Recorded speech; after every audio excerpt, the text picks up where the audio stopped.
Hello friends, welcome to our channel. இன்னைக்கு நம்ம சேனலில் வர திங்கட்கிழமை திருவாதிரை ஸ்பெஷலாக 7 கறி கூட்டு எப்படி செய்யறதுன்னு பார்க்க போகிறோம். இந்த 7 கறி கூட்டு ரொம்பவே ஃபேமஸ். திருவாதிரை அன்னைக்கு மட்டும் இதை செய்வாங்க. நாட்டு காய்கறிகள் சேர்த்து பண்ணுறதுனால இதோட டேஸ்ட்டும் ரொம்பவே சூப்பராக இருக்கும். இப்போ வாங்க எப்படி செய்யறதுன்னு பார்க்கலாம். திருவாதிரை கூட்டு பண்ணுறதுக்கு நான் இன்னைக்கு 7 விதமான காய்கறிகள் எடுத்திருக்கேன். காய்கறிகள் உங்கள் விருப்பத்துக்கேற்ப சேர்த்துக்கலாம், ஆனால் எல்லாமே நாட்டு காய்கறிகளாக சேர்த்து பண்ணுங்கள். அப்போ தான் அதோட டேஸ்ட்டு ரொம்பவே சூப்பராக இருக்கும். நான் இன்னைக்கு வெள்ளை பூசணிக்காய், மஞ்சள் பூசணிக்காய், வாழைக்காய், கோவக்காய், சக்கரவள்ளி கிழங்கு, அதோட மாங்காய், மொச்சப்பருப்பு இது எல்லாமே எடுத்திருக்கேன். நீங்கள் இது கூட வேணா சேப்பக்கிழங்கு, கருணக்கிழங்கு, வெண்டைக்காய், அவரைக்காய் இந்த மாதிரியான காய்கறிகள் எது வேணாலும் சேர்த்துக்கலாம். ஆனால் இது கூட கண்டிப்பாக இந்த அவரைப்பருப்பு சேர்த்துக்கோங்க. இந்த பருப்பு சேர்த்து பண்ணுறப்ப டேஸ்ட்டும் ரொம்பவே நல்லா இருக்கும். இந்த மார்கழி மாதம் சீசனில் மட்டும்தான் இந்த பருப்பு கிடைக்கும். இந்த திருவாதிரை கூட்டு ஒருத்தரும் ஒரு ஸ்டைலில் பண்ணுவாங்க. நம்ம இன்னைக்கு பருப்பு சேர்த்து பண்ணியிருக்கோம். சில பேர் பருப்பு சேர்க்காம பண்ணுவாங்க. இந்த கப்ல 1 கப் அளவுக்கு பருப்பு எடுத்துட்டு அது கூட கொஞ்சம் மஞ்சத்தூள், விளக்கெண்ணெய் மட்டும் வச்சு நல்லா வேக வச்சு எடுத்து வச்சிருக்கேன். பருப்பு கம்மியான அளவுல சேர்த்துக்கோங்க. ரொம்ப அதிகமா சேர்த்துட்டா சாம்பார் டேஸ்ட்ல வந்துடும். பருப்பு சேர்க்கிறப்ப உங்களுக்கு குழம்பு நல்லா கெட்டியா கிடைக்கும், அளவும் நல்லா அதிகமா கிடைக்கும். இப்போ இந்த வேக வச்ச பருப்பு கூட நாம கட் பண்ணி எடுத்து வச்சிருக்க எல்லா காய்கறிகளையும் இது கூடவே சேர்த்துடலாம். காய்கறி எல்லாத்தையுமே கொஞ்சம் பெரிய சைஸ் பீசஸாக கட் பண்ணிக்கோங்க. அப்போ தான் நம்ம விசில் விட்டு இறக்கும் போது டக்குன்னு குழஞ்சு போகாது. நீங்கள் பாத்திரத்தில் வேக வைக்க போகிறீங்க அப்படின்னா நீங்கள் சின்ன சின்ன பீசஸாக கூட கட் பண்ணி சேர்த்துக்கலாம்.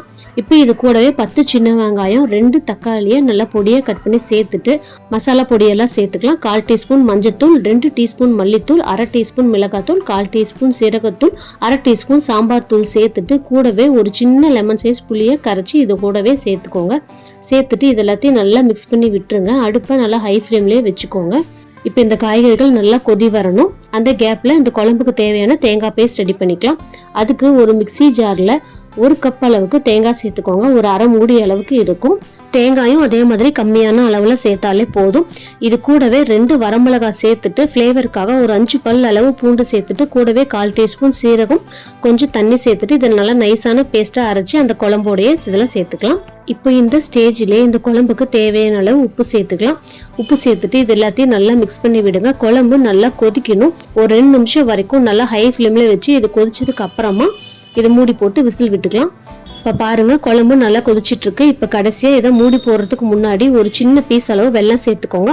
வெல்லம் சேர்க்கிறப்ப நமக்கு அந்த புளிப்பு, இனிப்பு எல்லாமே நல்லா பேலன்ஸ் ஆகி வரும். குழம்பு நல்லா 2 நிமிஷம் கொதிச்சதுக்கு அப்புறமா இதை மூடி போட்டு 2 விசில் வரைக்கும் விட்டு இறக்கிக்கலாம். 2 விசிலுக்கு மேலே வேண்டாம். அதுக்கு மேலே விட்டால் காயெல்லாம் ரொம்ப குழஞ்சு போயிடும். இப்போ பாருங்க, 2 விசில் விட்டு இறக்கியாச்சு. நல்லா ஸ்டீம் எல்லாம் ரிலீஸ் ஆயிடுச்சு.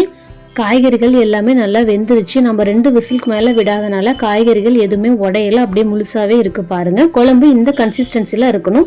இப்போ இதுக்கு ஒரு தாளிப்பு ரெடி பண்ணிக்கலாம். அதுக்கு ஒரு கடாயில் 2 டேபிள் ஸ்பூன் அளவுக்கு எண்ணெய் சேர்த்துட்டு 1/2 டீஸ்பூன் கடுகு, 1/2 டீஸ்பூன் சீரகம், 1/4 டீஸ்பூன் வெந்தயம் சேர்த்துட்டு ஒரு கொத்து கருவேப்பிலை சேர்த்துட்டு ஒரு வரமிளகாய், கொஞ்சம் பெருங்காயம் சேர்த்துட்டு தாளிச்சிட்டு அந்த குழம்போட இதை சேர்த்துருங்க. சேர்த்துட்டு நல்லா ஒரு டைம் மிக்ஸ் பண்ணி விட்டுருங்க. குழம்பு இப்போ தண்ணியாட்டம் இருக்கிற மாதிரி தான் இருக்கும். ஆறுனதுக்கு அப்புறம் இது நல்லாவே திக்கான கன்சிஸ்டன்சிக்கு மாறிடும். இதுக்கு மேலே நீங்கள் சுண்ட வச்சிட்டீங்க அப்படின்னா ரொம்பவே கெட்டியாயிரும். அதனால இந்த பக்குவத்தில் இறக்கிடுங்க. இப்போ கடைசியாக கொத்தமல்லி தலையை தூவி இதை இறக்கிடலாம். இந்த திருவாதிரை கூட்டு இனிப்பு, புளிப்பு, துவர்ப்புன்னு நிறைய காய்கறிகள் கலந்து பண்றதுனால இதோட டேஸ்ட் வெள்ளை சாதத்துக்கூட ரொம்பவே சூப்பரா இருக்கும். தைப்பொங்கல் அன்னைக்கும் வெண்பொங்கல் கூட சாப்பிட்றதுக்கு இதே காய்கறி கூட்டு தான் பண்ணுவாங்க.